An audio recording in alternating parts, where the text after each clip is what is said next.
You find something that works, learn a fuck ton of shit about it. Learn a ton of stuff about it.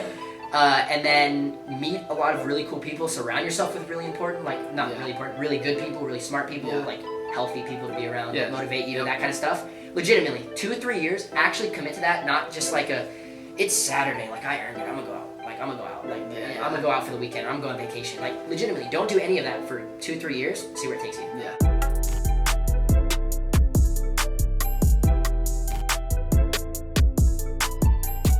All right, what is going on, everyone? Casey Adams here. Welcome back to the Rise of the Young podcast. And if you're watching this video, we have the legend, Tanner Fox, on the show today. Thanks so much for coming on. Oh, man, I'm happy to be here. For sure. So, for everyone watching, this is, you said, the third podcast you've ever done, right? Third one ever. So, I'm excited, and I feel privileged to do this, so I just want to say thank you again, brother. Thanks for coming on. We just drove out from Phoenix this morning. We just got to the house. And yeah, man, I really want to start it off here, because I think a lot of the people listening, they're aware of your content. They've seen your stuff. And obviously I want to get into the story, but I think the coolest part about what I want to talk about today is like the business aspect of what you do. Because I think a lot of people, they'll follow people on social media, they'll see what's happening, but like you're doing big brand deals. You're an owner in multiple companies and like you're grinding. And that's what I want to talk about because you said like before we started this podcast, there's people listening, they're mainly 16 to 20, 25 that listen. It's like we're in this world where like you can really leverage the opportunity. So for people listening, I want to start off and say this, like when did you get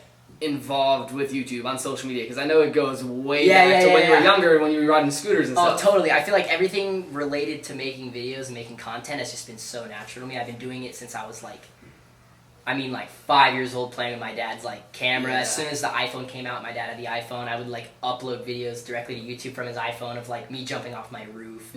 So like literally since I was like 8, I've probably had like, I'm on my 4th channel now. Okay. But yeah, I've been involved in just making content since I was like below 8, but I've been in social media, I'd say consistently for about 3.5 years. I started doing vlogging and kind of like the new wave of like YouTube videos maybe 3.5 years ago, and then ever since then I just got it. Yeah, so you're 8.9 million on YouTube right now. So when did you start with like the vlogs on that channel? On that channel I started in 2015, August of 2015, so 4 years ago this month. Wow. Okay. Yeah. Okay. And for the people watching, like nowadays, how often are you putting out YouTube content? And like, what's the strategy, real quick, before we get into it? Because like you were saying, like it's a grind to be posting on YouTube, and it's not only become a massive source of income, but it's like you've built a big brand, and there's been so much that's came from it. But like, how often do you post on YouTube?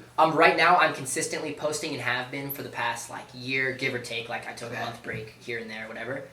Or once, but I post every other day. Okay. Yeah, every other day. Got it. Yeah, and then before that, I did every day for a year and a half. Every day for a year and a half. Yeah, and I only missed like 5 uploads. Like, see, that's the part where I was telling you, like, I don't do YouTube, right? Like, I'm gonna put this video on YouTube, so shout out to everyone watching it. We got 1,000 subscribers. Let's go. But like, when you're on YouTube every day, like, in terms of the editing aspect of it and just like the uploading, like, that's a full like focus. Oh yeah, right? In its own. Okay. Totally. Every day you're waking up, you're thinking of like, what's my content about today? Because everyone has the stigma that's just like, oh, film video is super easy, but it's like you're entertaining people every day, so you just gotta wake up and keep going.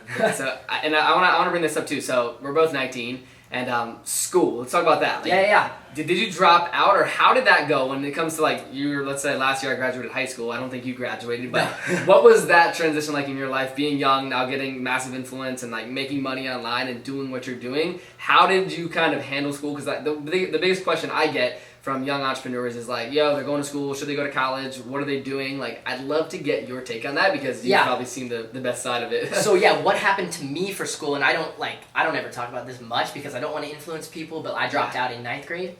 So I was going to, I was going to a normal public middle school until 5th grade. I only went for like 2.5 months, and I was getting bullied there. So my mom got me into this private school that all my friends wanted to go to, or all my friends were going to.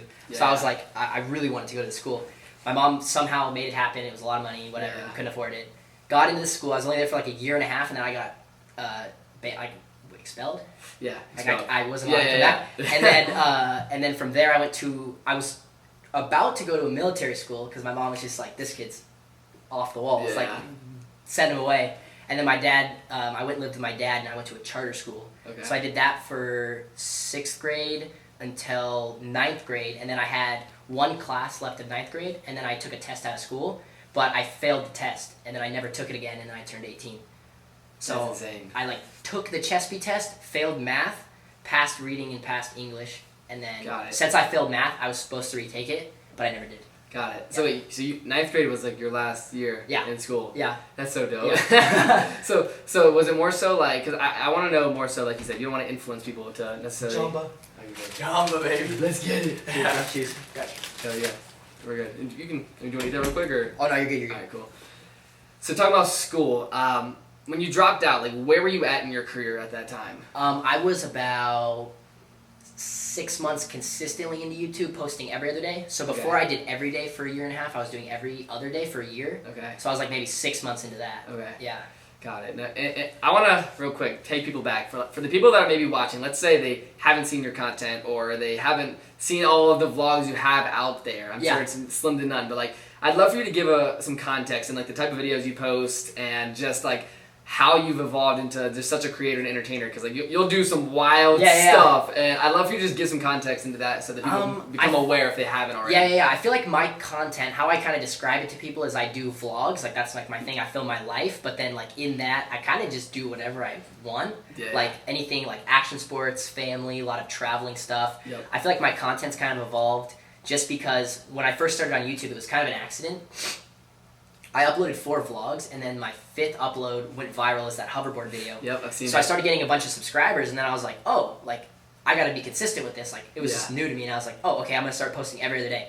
Just decided. Yeah. So then every other day, I'd just kind of be like, oh no, I need to post something. Like, what do I film? And I'd just go to Target, and I'd film a toilet paper for a video, or like, I'd go mess with people at the beach, or like, go to the skate park, and like, do tricks. Like, it was just kind of like, whatever I thought would be entertaining. I always based my videos off entertaining myself too. It was weird, like because I edited for the first year and a half, so it's kind of like I'd watch my vlogs back if I was entertained because I have such a short attention span. Interesting. So I just whatever I thought was entertaining, I just kind of kept doing it, and then it evolved from there. Now do a lot of car stuff, tons of traveling, tons of my friends, just us having a good time.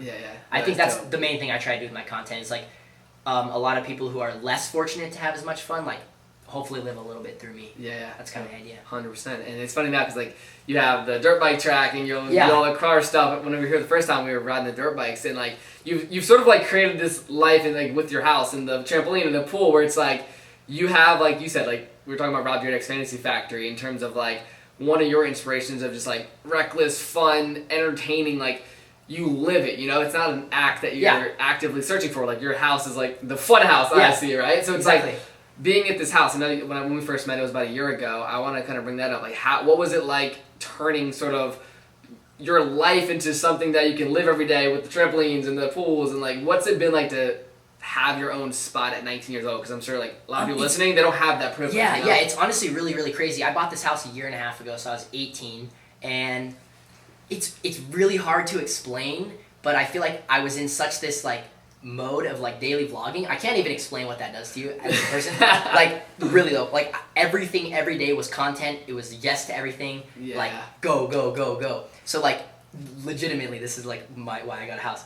Logan was getting a house, Jake was getting a house, and I was like, I'm turning 18. Me and my mom fought sometimes, and I'd always like, we'd get in like little arguments, and I'd be like, I'm moving out when I turn 18. So then I also just like, I'd always said that, and then I turned 18, and I was like, I guess it's time to buy a house, like, and then I got it, and then I kind of just started adding all like the fun stuff, and it was just weird, like I said, it was just kind of random. It all just fell into place, and then obviously this makes the most sense for like my YouTube channel, and can film content. I'm surrounded by friends. I'm surrounded by creative people. It's just a healthy environment. I think that's really what I wanted, because doing what we do, like business, it's like hard to live at home with your parents, because like 100%. You're on your own stuff, and maybe they don't understand that sometimes. So I think this was just creating the perfect atmosphere for everybody involved, and everyone helps each other. Just like a really good place to be. 100%. No. Yeah, it's super cool, and I want to bring up too. So like you were showing me with the Hot Wheels thing you're working on and the things you've done, and then also the Champion deal with Space Station Gaming. I want to talk about the business aspect, because I'm sure like a lot of people listening, they could be creating content, putting out videos, but maybe they're not making money, or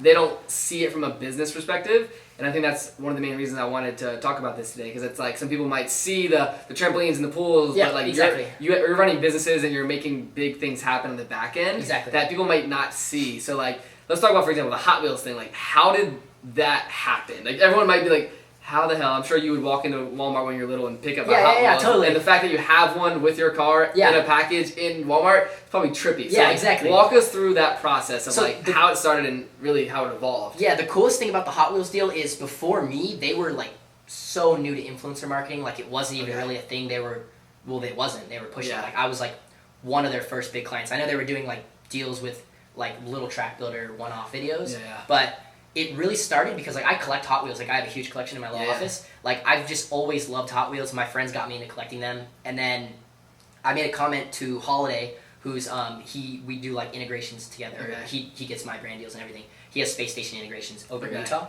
So I was talking to him one day, and we were just like, oh my god, like absolute biggest flex. Like imagine having your own Hot Wheel. Like literally, like it started from just that, and then I was like, oh my god, like that'd be amazing. How do we do it? So then Holiday got in contact with Hot Wheels somehow. We ended up doing a one-off deal with them, like like a track builder brand deal on YouTube. And the main goal was to get the Hot Wheel. So that was like the bigger picture down the road. But like we never spoke about it with Hot Wheels. It was just like slowly inching it. Like so for a year we did we worked together, and then it was always kind of like that was just the cookie. It was like maybe one day we'll get the Hot Wheel. Yeah. That would just be cool. And then for my birthday they gave me a little Hot Wheel, and then ever since like they gave me the little Hot Wheel, I was like, oh, this could like actually maybe happen. Yeah. So I just kept doing like my absolute best job for them. Every time I go to a shoot, I give it my absolute all. I just always try to like over deliver, especially when I make like YouTube videos for them. Plus the brands, we just fit together so perfectly. Like, For sure. Like for me to just be like, I want a Hot Wheel, and then like our brands work so perfectly that like I was building my GTR at the time, working up that whole Guaxzilla thing because the GTR has its own Instagram with like 600K followers. Yeah, that's insane.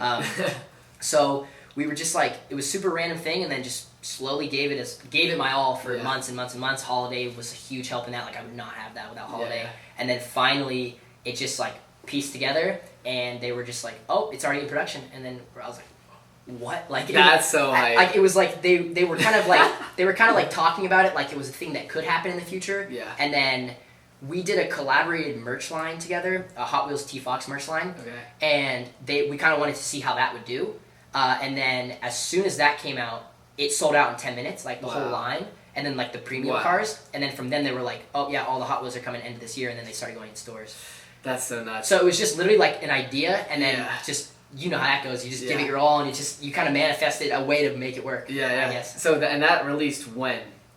Because I remember you Hot put the whole out, track outside and did the whole campaign. Yeah, that came out about 9 months ago. Okay. So last October, I want to say. Okay. And then we have new products that I can't say what they are, but Yeah. we have a lot of really cool stuff coming out at the end of this year. That's so sick. Like, no, because and talk about cars too, because I know you know Jeff and Kieran, Yep. like all the guys that I know that kind of got me into the car scene more so or less. Yeah. But what was that sort of love for cars? Like, was that always been something early on? Because I know you went to like Germany, picked up your Porsche, or wherever you went.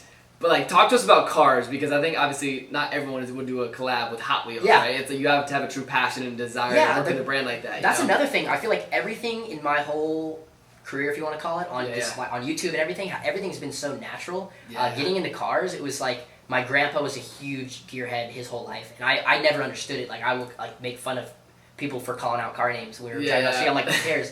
And then I turned 15 and a half, got my permit, and then ever since I started looking at cars to buy, I just like fell in love with them. And then when I was like 14, my friend showed me a GTR. So then before I even started YouTube, I just like, one of the things like I feel like that played a factor in me doing well on YouTube was like I was 15, I only scootered because I did that before the YouTube stuff. And I was telling my friends, I'm going to get a GTR before I turn 18. I hadn't even started making YouTube videos yet. I was just like, I'm getting one before I turn 18. Like, I don't know how. And I just wanted one so bad. And my friends' parents would laugh at me and like be like, yeah, like, okay. And I don't know why. It just like motivated me. And then I just made it happen, got the GTR. And then from there, I slowly met, all my friends are also into cars. So they've helped a lot since I got into cars. They've kind of made me get even more into it. And then just being around the space of like, cars and going fast and all that stuff. I just got into driving, and then I've been spending a lot of time on the track doing that kind of stuff. Got it. So it's just been over the last 3.5 years. Okay. So kind of with the YouTube, my love for cars has grown. So Guaxzilla, I know like when I saw that happen, it was like for months you were talking about it, and then the reveal happened. Like, how did that idea and concept come about? Because I'm sure like the attention to detail that went into it, the colors, everything. Like, what was that process like? So the first GTR, when I was 16, I bought the GTR, and then I wanted to get it wrapped. It was a 2010 GTR, so I took it to random place that my friend worked at. He DM'd me. It was SD Wrap. Back then they had like 3,000 followers, and I was just like, I don't know where I'm going, but I'll go talk to these guys. Yep. So went with the first GTR. They were talking about all these ideas, and I was like, oh, this is an older car. It has a lot of miles on it. I don't know if I want to do a bunch of stuff to this car. So I took the old GTR to Nissan, traded it for the new one, 17. Yep. And then I took that back to SD Wrap, and then they kind of were like, what do you think about this color? And then we were like, all right, let's do it. So we wrapped it, and then TJ Hunt, who's another big car YouTuber, Yeah, I've heard of him. he came to the shop right when it was done, and he walks in, and the first thing he's like, looks like guacamole. And then I made a joke, and I was like, oh, it's Guaxilla. Like, I just like, made a joke, and then I made an Instagram page, and it started growing, and then I was really scared to unwrap the car because so many people liked it that I was like, I don't know what in my mind was making me think so hard about it, but I was like, I need to make it amazing. Like if I unwrap it, it's got to be insane. So then I wanted to wide body it, and then we did the world's first molded wide body. Yeah. And then we built the whole engine. It's 1,000 horsepower, fully rebuilt transmission, fully new interior, roll cage. Like I was just like, I'm not skipping any corners. I really don't know why. Like I sometimes look at it and I'm like, I don't know why I built this thing. I haven't seen it in so person. Sick, bro. I haven't seen it. I will look at that. It's like such an amazing car. And then that's kind of like how Guaxilla started. And then I worked really hard, like didn't sleep for 3 days making the Guaxilla reveal video. Really? So I made that a huge deal. And then plus the Hot Wheel came out right around that time. So it just was like this cluster of like for sure. No, everything working. Because I think like the two things there is like, for example, a brand like Hot Wheels, like the fact that you put that attention to the car made that possible, right? Like they wouldn't have just like made Hot Wheels for T5. Like the fact that you had the car as a focus and you wanted to make it the most, like that's what made it cool, you know? Yeah, exactly. So like they love the story behind it as well. Yeah. That's super sick. So just with that, how does Space Station Gaming play into the picture? Like how did that come about? Esports. I know I just saw like the Fortnite tournament go down where Boogda won like $3 million. Yeah. That's popping. You know, you hear Drake all the time. He invested into 100 Thieves and all these. They just raised a Series B round for $35 million. Oh, it's amazing. It's an incredible world. Yeah, you wouldn't know about it if you didn't know. Yeah, 100%. So like, when did you get involved from esports business? Because like for me, I'm looking at it. I'm like, that shit's hot, and you're in it. So like, where did that come about? Yeah. So I think a big thing that I don't ever really bring light to is like a huge mentor for me in this whole space has been Sean Barris. He's like another creator. And he does a bunch of crazy business stuff. So he founded Space Station Gaming.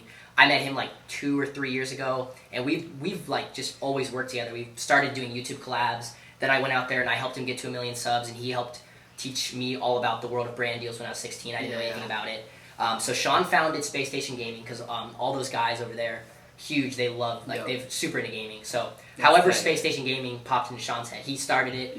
They started picking up a bunch of teams. It started becoming legit, and then I went out there to go work with Sean.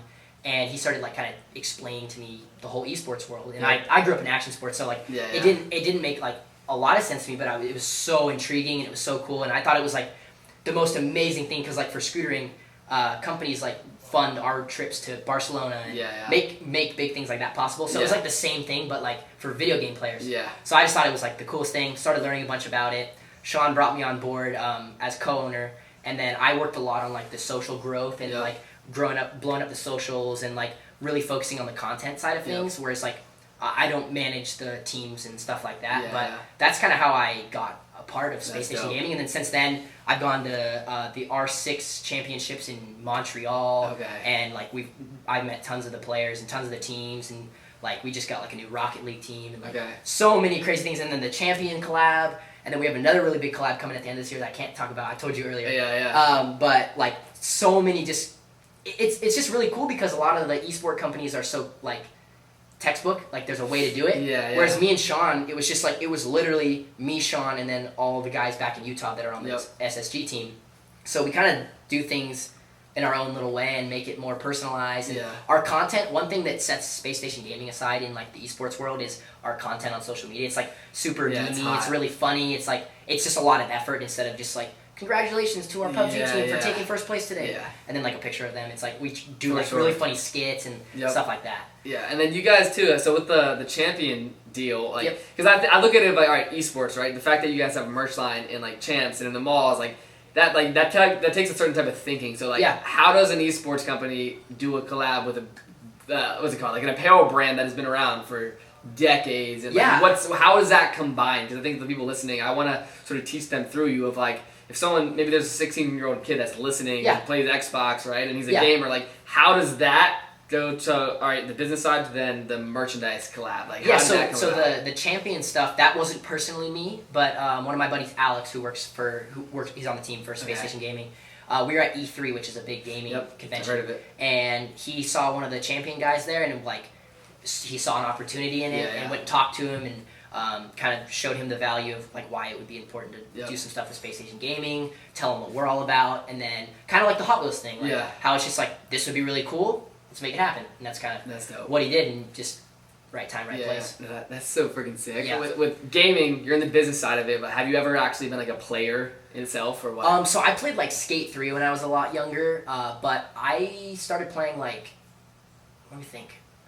I started playing PUBG was the first video game I ever played. That was in like 2016, and then I played Rocket League a lot. Sean actually introduced me to like all that kind of stuff. So then we'd always play like till like 2 in the morning at his office and like play Rocket League, PUBG, and then I started playing Fortnite, and I did some streaming when that became popular. But it never stuck with me. I like more being on the other side of it, and supporting the guys doing it. It's not for sure. Like I grew up doing the scootering stuff. Yeah, no, I want to bring that up. So like scootering, I used to be into longboarding a lot and like action sports sort of stuff, but when did you necessarily get into scootering? Because I mean, you have the most craziest videos that you'll pull off now, and like you have like that's like an extreme skill set, right? Yeah, When did you get involved with that? Because I mean, I think it's something where it's like you still do that to this day, right? Yeah, you post the videos, you scootering, you'll still rock with it, right? So it's like, how did that sort of foundationally like pivot you into what you're doing? Because I'm sure it had a lot of like. I think that was a huge part because scootering. I got like a really big fan base in scootering, so then I think it was a lot easier to pivot kind of outside and move to everything. And it was also such a weird thing, like scooter kid. Like you made it hot, and like I'm like when I first saw your stuff, I was like, oh, he's like, you make a scootering cool as hell. Oh, bro, you know what I'm saying? I've been made fun of my whole life for scootering, so I think it was like people see like, wait, a scooter kid, that's so scooter. Sick. Like for anyone who doesn't know, But I started scootering in 2011. I went to the skate park. I was actually, it's funny, full circle. I was watching a YouTube video about some kid at the skate park on a bike, on a BMX bike, and then I really wanted to do BMX for some reason. I thought it was the coolest thing. So I went to the skate park and I saw all these other kids on scooters, and they had like custom grip tape and grips and like little parts. And I was like, what? Those are sick. Like I thought razors were the only thing. Yeah. So then I went home. My dad bought me an Ultra Pro razor, which is like the best model razor. Still not a great scooter. And then I started going to skate park like every day, and then I found out that there was contests and like people compete in scootering, and I just thought it was like the coolest thing ever. And then I just did it every single day. That's kind of when I started falling behind in school, like early on, like 13 to 15, and then I was doing like the scootering full time. Didn't really care about school, barely got my work done, and then I kind of slowly started doing YouTube, and then it just took over. One thing I want to put out there is like, I think for a lot of people listening, it's like, from a family aspect of like you're in school, you're starting to do scootering and YouTube, and like you said, like you're not putting effort into school. How was like your parents' reaction to that? Because like for me, I always tell people like the hardest sale for me living in Virginia was like selling my mom to let me travel by myself, like letting me do my thing when she wasn't. Maybe there wasn't a picture and she didn't know what I was doing or like where it would lead to. So like, how was that in your life in terms of like your parents and my dad was a lot in the early days. My dad was more supportive just because. My mom had like the house. My dad lived on a boat, so my mom. That's so sick. Yeah, so my dad was just like always like laid back, kind of like he did his own thing, and he kind of just be like, do your thing, Tanner. Just make sure you get your work done at school. Like just get good grades, and you can do whatever the hell you want, basically. And then my mom was just like, what are you doing? Like, what is this? Like, you need to focus on this. You're gonna like. She was just being a parent, like getting all worried about it. But then as soon as the YouTube thing started working out.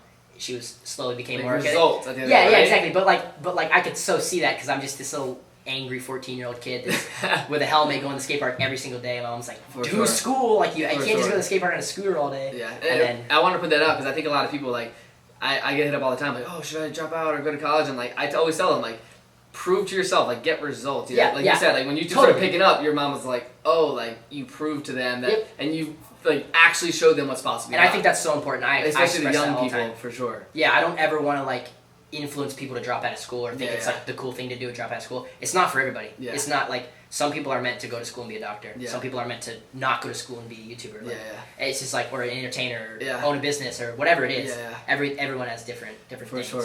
So what do you tell someone like nowadays, right? Like you're one of the biggest people on YouTube, almost 9 million subscribers. Like I was telling you right before this, like I haven't really done much on YouTube, and obviously like I can do cool stuff and I can make cool videos. But for the people listening, like if someone's starting on YouTube today, like what do you recommend someone do just from the experience in which you've had? Like if someone wants to crush it and they're fully committed, like what would you say the strategy is in 2019? I mean, the biggest thing in anything is you have to provide value. Like you got to be doing, I mean, if you want to blow up on YouTube in this day and age, you have to be doing something different. You got to be providing value doing it. Like there's got to be a reason. Like another vlogger is going to pop up. It's going to be like, well, no, there's like 25 other big vloggers. Right? So it's like, I think one important thing is that, and then the second thing is like consistency, and you really do have to just like dive deep into it and commit to it, because you can't upload 3 videos and be like, okay, this didn't work. I tried to be different. It didn't work. Like you have to commit to it and like see if it's really gonna work. Ninja streamed for 5 to 8 years doing Halo until he had his big break. And no one knows that. And Ninja's the biggest esports guy in the world by far.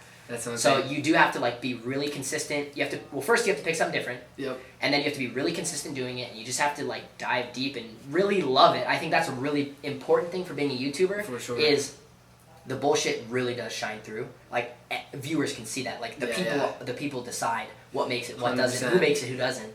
So if you're fake, and I think that'll show. So you have to be really into what you're doing, provide value, be different, and be consistent. And being consistent kind of ties back to being in love with it. Like if you love it, it's not a problem. For sure, 100%. Because you said, I read this thing. It was like your first 25 or 100,000 subscribers. Like that took how long? So it took me it took me 4 years to get 0 to 22,000. Wow, 4 years to 0 to 22,000. Wow. But I was just doing scooter videos, like scooter checks, how-tos, day edits, stuff like that. And then when I started vlogging and my video blew up, I probably only grew like 22,000 to like 30,000 in like 4 months vlogging, and then from there I grew like 30 to 100 a couple months. Got it. Because then the video blew up and a lot of traction. For sure. So, and one thing I want to touch on, and this is what Gary Vee always says, so like there's so much platform diversification, right? We see TikTok popping up, TikTok popping up and all this stuff. Like how are you looking at like the evolution of social media? Like are you would say like tied to one platform? And now you were saying you use Instagram like for fun and stuff, and then I see you post on TikTok now a little bit. Like where's your head at in terms of like how do you look at social like moving forward from right now? Obviously YouTube's your main, but like you doing on TikTok, like how do you just test everything? What do you recommend people to do? Like what's your take on it? I mean, honestly, like YouTube's my main gig. Like that's what I'm really focused on right now. There's nothing better that's taking my attention right now. Facebook just started monetizing. So, I've been getting a little interested in that and kind of repurposing my content on there and posting a ton of like my older cool videos. And I started doing that just because like that's moving towards monetization, so I could see like a lot of potential in that. If they start making a bunch of money, they're gonna start promoting it. It's gonna start working. Same with TikTok. I just seen so much heat around it from all sorts of people. That's honestly the reason I kind of was like, okay, I'll give it a chance.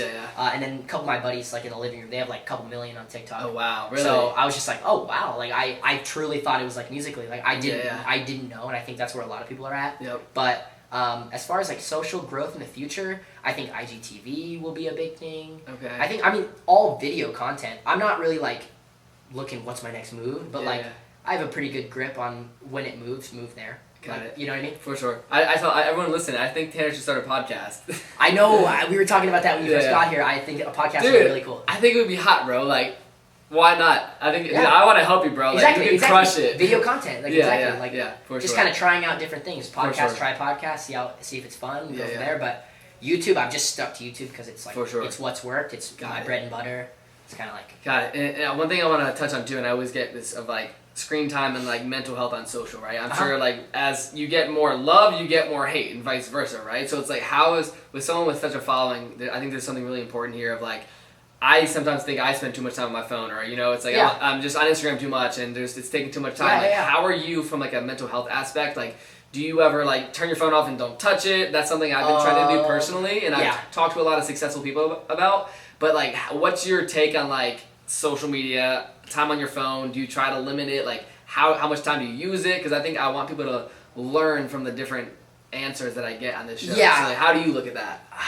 That's a good question. I feel like I kind of go Wait, ask it one more time. Just like in terms of spending time on your phone, do you ever limit yourself and say, hey, like let me get off and actually just be present in the moment, or is it something that you believe it overlaps and like takes too much time off your hands? I feel like it goes both ways, honestly. Like some days I'll just be like, okay, I need a break from this. I just need to know that I'm human, and like I need to know that I can entertain myself and like talk to my mom, and hang out with her for the day, and like literally that kind of stuff. But then at the same time, you just get sucked up in it and you're on your phone. But I definitely think about it, and a lot of days I try to like, I try to like put my phone down and walk away from it, because like when your phone buzzes, you always, it's like, oh shit. Yeah. But what was your question about just mental health? Like the mental health. There's always like people spending too much time on their phone, and they get up comparing themselves to others, and my life isn't good enough. Whatever it is, like how are you? And like what would you say to someone young that's listening that maybe comparing themselves to others or getting down on themselves because they follow so many people on social media and they're not focusing on them? Like, because I mean, obviously, what you do. Like, you're focused on becoming the best version of yourself, and you're, like, committed and showing everyone while doing it. And, like, I think that's what there's a misconception of, like, like, you're focused on you, and then people attract. But, like, if people are listening and they're trying to grow on social media, or they're stuck comparing themselves, like, what would you tell that person that's young and they can't find themselves in a way? I think it's super unhealthy, like, truly, to, like, constantly be comparing your content to other people's, because you're just, like, making up the right way to do it in your head. Yeah. I do the same thing, like, I stopped watching YouTube videos, and I really haven't. Really? I haven't in, like, months. I sometimes do, and I watch my friends and, like, the Funk Bros, and I watch, like, my close friends and, like, Sean and that kind of stuff. For sure. But I've truly stopped watching YouTube videos, I think, because I don't, like, watch it. And maybe it's just me as a YouTuber, but I don't watch it as entertainment. Like, the whole time I'm picking out things I don't like in the video, the things I like in the video, how I could do it in my video, how I could do it better in my video. Like, it just got, like, toxic. It's just... For sure. Yeah, I think it's really important not to do that, because then also your content's impacted by it, and you're not being like authentic in your own way, and like that's really important for, like I said, being providing value in like a different way, being an influencer. If you're constantly looking at other vloggers and how they're doing their videos, watch them, get an idea how it works, because obviously theirs is working for a reason. But like definitely don't sit there and be like, damn, so and so did this today and I only did this today for my video. Like that's my like. It's really unhealthy. For sure. Yeah. So one thing I want to touch on, because like you're wearing the K-Swiss, the Gary V's, we were talking about it before, and like I want to talk about like mentorship. Like, what would you say has been someone that like has inspired you, or that you've learned from, or you've like somewhat maybe you saw some of their content and you've translated it into what you do? Like, who would you say some of the mentors are for you, like in this space? I'd say the first biggest one, pretty much the reason I started vlogging, was Adam LZ. He's like a drifter. He used to do BMX. I watched his webisodes way back in the day, because he did BMX, I did scooter. So then I also always said, I want to be the Adam LZ of scooter. That's what I always said. And then, so he was like a huge mentor. He taught me a bunch about merchandise. That's why I have my own warehouse where I do my own stuff.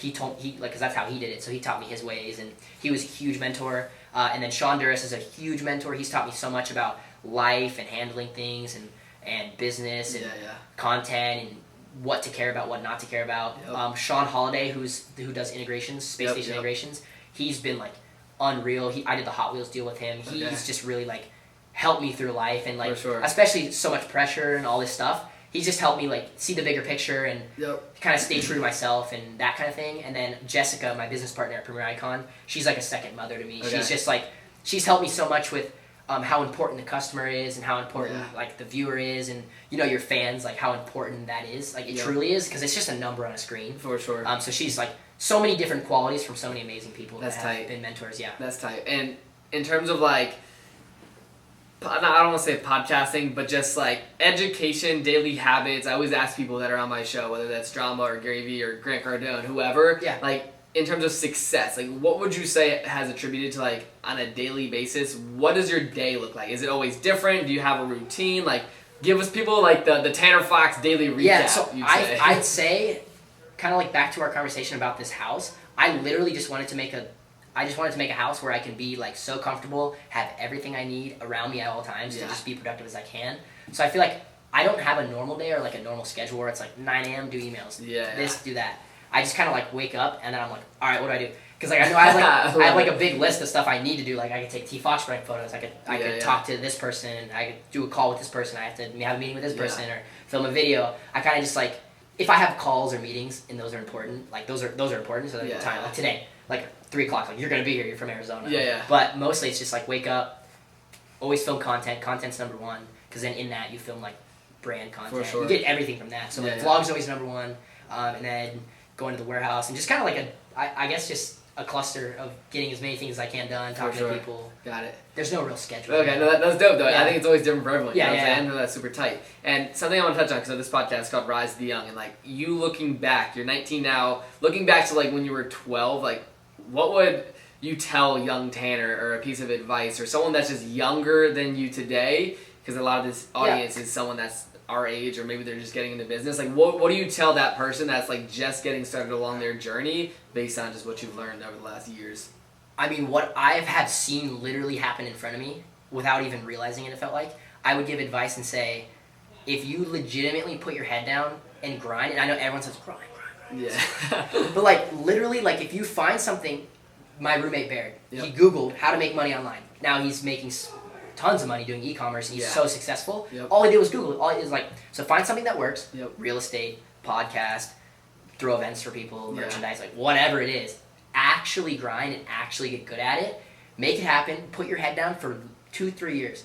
Sounds like a long time, but then like right now you're, let's say 16. Like 3 years, you're gonna be 19. Yeah. So like if you grind your ass off, like forget all the parties, forget hanging out with friends, like legitimately, like this is true honesty, like every night I would just edit videos, like, and I didn't even realize I was doing it because that's having fun. But like looking back, I literally just grinded my ass off for like years, like 3 years. That's all I did. I would go to bed early, like I made sure everything was happening, and then like I look back and I'm like, it's like low-key like, holy shit, I actually have a house. Like it's kind of crazy. It's legitimately like crazy. So if you find something that works, learn a fuck ton of shit about it.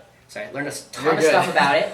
And then meet a lot of really cool people. Surround yourself with really important, like not really important, really good people, really smart people, like healthy people to be around, that motivate you, that kind of stuff. Legitimately, 2-3 years, actually commit to that, not just like it's Saturday, like I earned it, I'm gonna go out. Like I'm gonna go out, like I'm gonna go out for the weekend, or I'm going on vacation. Like legitimately, don't do any of that for 2-3 years, see where it takes you. Yeah, that's so sick. So like, did you edit all your videos at the beginning? You were saying? I did editing for the first like 2 years. Okay. Yeah. Wow. So I did it like halfway through daily vlogging. I did every other day for a year, and then I did every day for a year and a half. So halfway through that is when I stopped. That's so wild. So like, going back to like family, right? I think this is something important to me. Like super close to my family. Make sure I communicate with them. Like going from dropping out of school, doing your thing, to now like having a house and living on your own, doing your stuff. Like, how is your family taking this? Because I'm sure like they've seen it evolve over the years, and it's like, what's it been like to just like, because I'm sure that's just so fulfilling. I know you bought your mom a car and your sister. Like, what's been some of the most fulfilling moments for you throughout the last couple of years? I would say the most fulfilling was buying my mom her house. That was like probably the coolest, just because like since my parents got divorced when I was like 9, it was just always a struggle. Like we like finding somewhere to live, and like we can't own a house anymore. We sold our other house, so like I know she's so excited to be owning a house. So I think that was probably like the biggest thing. And then obviously the car stuff is like, I love like giving my mom her dream car, giving my sister her car. Like that stuff means the most to me. Like honestly, like then buying like my Tesla. Like I buy my Tesla and then it's like, oh cool, like okay, like it's I knew I was gonna get it. Like, but then like I don't know, being able to do like those really big cool things. That's so tight, especially for your family, because family's always number one to me too. For sure. No, that's tight. I think that's definitely the most rewarding. Okay, boom. So, a couple more things. So, in terms of Instagram, right? I want to talk about that. I spend a lot of time on Instagram. I always tell people, like, the power of the DM. Like, every person I've had on this podcast, even how we connected, through the DMs on Instagram, right? So, someone with such a following, you have, like, what, over 4 million followers on Instagram.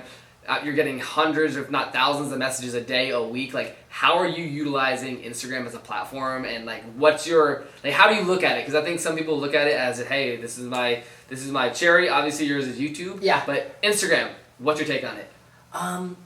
My honest take, I feel like for connecting, I use Twitter. I think Twitter is more powerful than Instagram, I think. Interesting. Because Twitter's so direct. Like, you could get to, like, anybody way easier. So I think for connecting, like, I mean, I use Instagram DMs all the time, but I probably use Twitter for that. Instagram's just like, to me, it's just like a fun platform. I post like random content. I also try to be strategic with the content I post. Like, I don't try to post things for people to unfollow me, but I think my constant goal is to just post whatever I want, and at the same time, like, grow. So I just kind of post the content that I see everyone else kind of doing, and like you know, For the sure. scooter stuff or drifting or like, Yeah, you kind of get you figure out the little things that For work. sure. And then I just post on it maybe 4 or 5 times a week. Got it. But there's no real strategy behind my Instagram, to be honest. Got it. Yeah. It's funny because I think one of the biggest things, like for me, is I don't use Twitter really at all. So it's funny because I literally, every person Instagram DMs. And I think for you, are you what would you say in terms of time-wise, how much time do you spend on Instagram a day? Bro, I think I use Instagram more than any other platform, but it's like that. It's that stupid noise. It's like it's just the scrolling. Like it's like It's like I need to get better at that. For sure. But that's probably what it is. I use Instagram and just scroll, and I don't even know what I look at. Okay, I got you. Hours go by. And you're like, what did I look at? Got it. So in terms of consuming content, I think this is intriguing. So you don't watch YouTube videos. Like, do you personally consume content like intentfully on a daily basis? And if so, like, who do you tend to listen to or watch? I think there's like the smaller people. Well, I mean, like not the smaller people, but like I think like Gary V. Like he's healthy to follow. Yep. I just feel like he's healthy to follow. Like why would you not follow Gary V? Yeah. Like you know what I mean? Like shout out to Gary. Yeah, for real. Like you're scrolling through your feed and you're just looking at bullshit again. And then like boom, Gary V. posting. You're like sick. Like motivation. Like it's just healthy. That kind of stuff. Tell a story about Gary, because I think everyone listening to this podcast for sure knows Gary, because I've interviewed him, I talk about him a lot. He's an inspiration to me. Tell him the story with Gary, because you didn't know who he was. You're rocking his shoes now, so tell that. So the story how I met Gary, I met him about 2.5 years ago when I was in Utah. The first time I flew out to go see Sean, or the second time to go see Sean, he was teaching me about brand deals. And he was like, Gary V's coming out. Like, Gary V's coming out. He's all excited. And I was like, who's Gary V? I don't know. Like, what's going on? And he was all stressed out. He's like, oh, we got to be like on our shit. Like, when Gary comes, like, this is going to be like legit. Like, we got Gary out to Utah. And I was like, I don't know what we're doing, but okay. And I met Gary, and he kind of told me a little bit about what he did. It was when he first started Instagram. He had not first started, but he had like 1 million followers. Yeah. But I was talking about cars, and I was like, I didn't know what he did. I just assumed he's like this rich business guy. Like that's just why kind of vibe I got. So I was like, oh, so like, do you like cars? Because like, what kind of cars do you have? Yeah. And he's like, cars? Me? I don't give a fuck about cars. That's scary. Yeah. And then I was like, oh, okay. And then we ended up going indoor surfing. Okay. And then I got him to like front flip onto this pad. We went like indoor rock climbing. It was so fun. That's so like wild. the most random thing, because like now you're saying that like you'd never get Gary to go on an indoor surfing. But like that was the first time I ever met him. That's and then so funny. since then I've just always supported him. I just thought he was dope. I didn't know. Before he was like cool to like. I feel like now he's like really trendy to like. Yeah, but, like, he's cool. He's doing things a rapper is. Yeah. But like back in the day, like I was just like, this guy's fucking dope. Like I like him. And then I just always rocked his shoes. He sent me a pair of shoes. I always post them on my stuff. Yeah. And I just always show him love and comment on his stuff. For sure. And then he started really killing it. Yeah, and then 100%. he's just always been really cool to me. He's just been he's cool. dope. Have you been to his office in New York? Yeah. Okay. Yeah. It's amazing, bro. Insane. That whole floor. Yeah. He has 2 floors actually. Now? Oh, yeah. So when I went there, I think he only had 1. Okay. Yeah, shout out to Gary V if He's he ever a legend. sees this. He really is. But I have a couple more questions. So, in terms of I would say like looking forward 2019, 2020, like what's something you want people to know about that like you're working on that like, because I think nowadays, right, it's like you follow people on social media, you're seeing their current, right? Yeah. You don't see what you're working on 6 months from now, but in a podcast you can kind of break it down and give people something to think about it. Give people like what's Tanner Fox looking forward to moving forward like into 2020?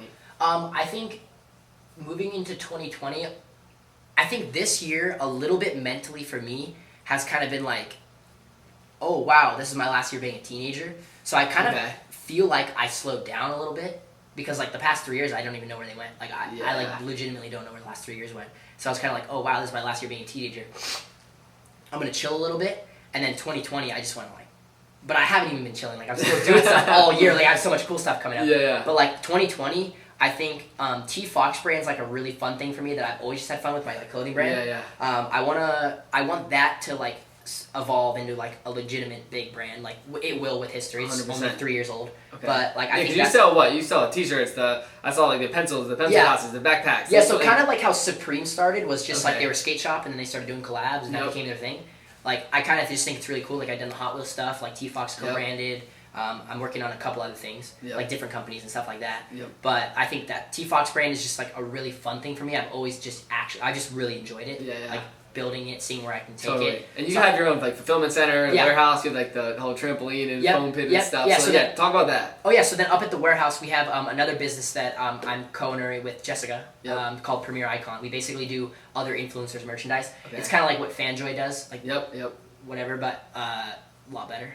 A lot better. So if people are listening and like they're an influencer, let's say, like, yeah, how do they get in touch with you if they want to do that? Twitter, Is it like Twitter okay. DMs, like just like tweet me, like say like let's work together. But we have like in-house graphic designers, sourcing. We do fully custom products. Like we can literally do everything. Okay. Build an app. Like again, that's tight. Our team helped out with the Ace Family app.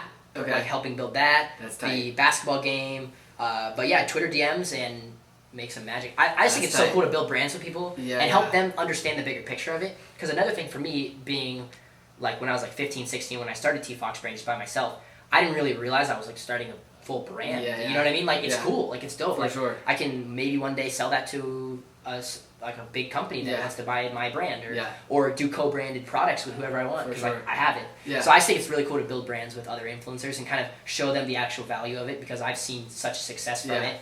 And they then when I explain my success and how it worked and all what it means to me, they kind of see the bigger picture and then that's tight. Building the brands with them is really awesome. Like these shorts I'm wearing, like this is one of the influencers we do. Okay. Dustin Williams. Okay. Like fully custom. Zipper pockets. Yeah. Oh, I love the zipper pockets. They're like gym shorts. Okay. So nice. That's tight. So I want to talk about branding too. Like if someone wants to start a brand today, maybe it's a fashion brand or maybe it's whatever it is. What would you say you've learned from that? Like when you go to launch a brand today, I'm sure it's way different than 3 years ago when you started T-Fox brand. Yeah. Like what would you say you've learned from building a brand or doing the collaborations? Like what would you want to tell yourself from actually like building a legitimate brand that's thriving? Yeah. What have you learned that you want to give to someone that's maybe just starting out? Ooh. One thing I've learned. Rephrase that movie. Like, for example, you're talking about, you're going to do product shoots and you have the fulfillment. Yeah. Like, someone that doesn't even know what FanJoy is, and they maybe want to start it, they just want to start a new brand. And when I say brand, I mean, like, when people think about T-Fox brands, like, they have that feeling, right? You're creating this, like, identity around the brand. Like, what would you tell someone? Because obviously it's crushing it. People know it. People wear it. You're killing it. Yeah. What would you tell yourself 3 years ago when you first started it, just based on what you've learned, to then give people some insight into, like, what it takes to build a successful brand? I think the biggest thing, like same with YouTube videos, it's like being consistent. And like one thing I was always really great at is making sure all my friends have my stuff and always making sure like I get placement. Product placement is huge. Like my logo everywhere. Like top of my car always. Like front of my car always. Like always have my logo somewhere. Like I'd go out to events and I'd have like a red carpet event. And I'd have Jessica go like to a store and get a nice bomber and put my logo on it. Okay. Like just like little things like that. But then again that comes back to like I just thought it was cool to put my logo on something. But then like now realizing like I have like my trampoline with my big logo on it. Cameron Dallas came to search the trampoline and he posted a story and like my huge logos in the background. It's just like just branding and being consistent and like really like giving people a reason to follow. Like what's another thing actually is what's the reason like behind the brand? Because like you could buy that shirt or you could buy this shirt. They're the same thing. It go on your body and it keeps you warm. But like, why should somebody spend money on your T-shirt opposed to somebody else's? So I think actually one thing I wish I did better years ago was giving a better reason behind T-Fox brand. Kind of, Logan Paul was really great at that. I think being a maverick, dude, be a maverick. Like that was his movement. Mine was just, guys, like if you like my clothes, buy it. Like, But it was never like Nike, just do it. Like I think that was a big thing that I could have done a better job on. Okay. Have you read that book by Phil Knight, Shoe Dog? I literally just finished it. It's like how he built Nike. Really? Yeah, you should check it out, bro. It's actually. Do you read or how does that look? I have a little bit. Okay. But I'd be interested. Dude, you should definitely read that book. That shit's tight. I need to finish the How to Win Friends and Influence People, Dale Carnegie. Yeah, that's one of my favorites for sure. No, definitely read the Nike book. That one's tight. I will. And everyone listening too, check it out. But I have two more questions. So just to really wrap it up, I would say, in terms of the growth, right? 8 million on YouTube now. One of the goals is to hit 10 million. I think that's one of the things that I've learned of like, there's always more to do, right? Like you didn't hit 8 million, you're like, I made it, right? Yeah. So like, what's the mindset and like, how do you look at success, right? Because I'm sure if you were telling your 12-year-old self, like, hey, Tanner, you're gonna have 10 million subscribers. Like, you were probably like, yeah, you know you could do it, but like, actually having it is way different. Yeah, totally. Right? So like, everything. What is like, how do you think about success now? Because I'm sure people listening, right? They think having 8 million subscribers, like they made it, they're done. But then you come back to someone who has it, and you're thinking forward, right? Yeah. So how do you think about, back to the question, like how do you think about success, and how have you adapted in that sense? I think I'm still in the middle of that a little bit because like you have these big, like you just said, you have these big goals like, oh, I want to have this car. Yeah. Then you get the car and you're like, oh, I have to pay a lot of money in insurance. I get all stressed out when you park it in parking lots. It's expensive to maintain. You don't have a lot of room for your friends. Like you start learning these things. But your like, problems. But then like the car, it's like same thing when you get your house or when you get 10 million subscribers. It's like, okay, like I know I'll get the diamond play button. I'll be so excited. I'm gonna probably cry. Yeah. But like then months later, you're like, okay, now I need 20. Yeah. Like it's just always that next thing. Yeah. That's So what was tight. the question? No, just like I would say like no, that really answered it. Just like there's always more, Yeah. right? Because that's what I've noticed too from just like Yeah, that's what I was gonna say. You never are satisfied, but in a healthy way, you know. Yeah, You're so not, I think what I'm kind of getting better at is now that I've accomplished. I was so blessed to have accomplished a lot of the goals I like kind of envisioned. You see the reality of like accomplishing them. Then you get to focus on I think bigger picture things. Yeah. And like I think one thing that really drives me, and hopefully one day I'll figure out, which I think I will, is like a way to help change the world, like in an Elon Musk kind of way. I think a lot of people are motivated by that, like probably the same as you. For sure. Like how do you actually solve a world problem? Like actually, and then and then be successful from that. Like that's like way bigger deal than like being a billionaire, just having $1 billion. It's like for sure to do something really cool like that. So I think the goals like almost get bigger and like change and like you start realizing what's more important, like family and like supporting your family and spending more time with people and having a better personal connection with people. Like you just start, whereas before you were dreaming about having a Lamborghini, now you're just like, wow, like I just want purpose, like more purpose. I think that's where I'm at. It's kind of that's so tight. That's tight. At 19, that's so tight. So one thing I wanted to do just to really wrap it up is just like I was thinking about just not only from a content perspective, but I saw this one video. I think you said like you want to retire by blank age. Right? What was that? You said I said I want to retire when I'm 25.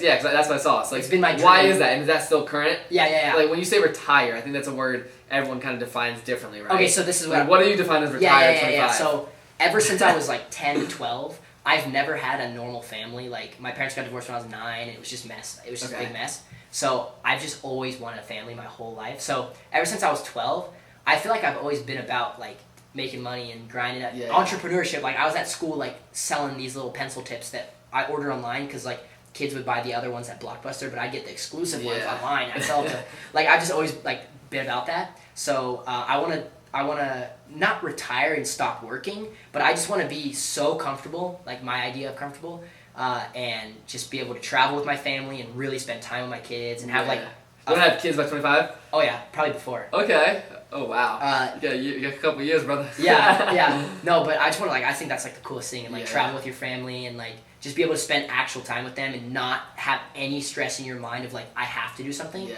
But then from there you have so much freedom and so much mental freedom that you're well off. You're good. You cannot work a day in your life. Yeah. But then you just get to have fun and do like so that's when you do some next level change the world type shit. I feel like it's that's like when you have. So I think that's where I would go. I don't think I'll ever stop working. I have way too much energy for that shit to stop moving. But like I think just be so stable when I'm 25, have my kids, have my wife. That's all I worry about. That's so tight. And then work on shit. Good stuff. Yeah. So back to kids though. How many kids do you want to have? I just want to. You watching this in 5 years? Yeah. Like, how many kids do you want to have? Like what? Like what's I want two. 2 kids? Yeah, 2 kids. Oh, that's tight. That's the dream. I could deal with 3. Okay. Cool. And then what? You just have your one sister, right? Yeah, just me and my sister. Cool. So your family comes from 2. Yeah. Got it.